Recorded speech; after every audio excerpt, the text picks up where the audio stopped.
से thank you. आप सब जितने भी यूट्यूबर मेरे भाई हैं, आप लोग बस प्यार दीजिए हमें, देखिए हम लोग कितनी तबाही करते हैं सब भाई मिलकर। भोजपुरी विवेक भैया 2 मिनट में तो अपन बात खत्म कर देते हो। कुछ बोल दो भैया के मैनेज करेला ना 2 मिनट में कहा बोलिए बात कर रहे हैं कुछ। अच्छा बोल दो भाई सबको, हमें भी बताने दीजिए ना कि हम लोग ये विवेक है। मैं कम से कम 12 से 14 ब्रांड साइन किया हूँ, बड़े बड़े ब्रांड साइन किया।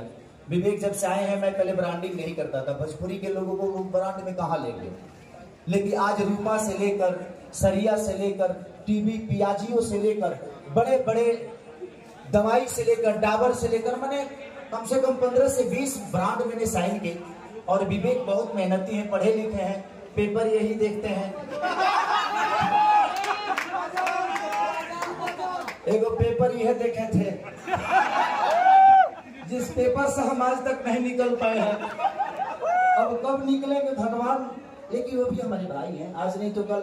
देखिए जो चीजें बैठ के हो सकती है वो कोर्ट कचहरी से नहीं होती, और मैं इसका समर्थन हमेशा करता हूं कि बैठकर ऊपर नीचा करके सबको मिला के चलना चाहिए। तो पेपर ठीक से देखा करो तुम।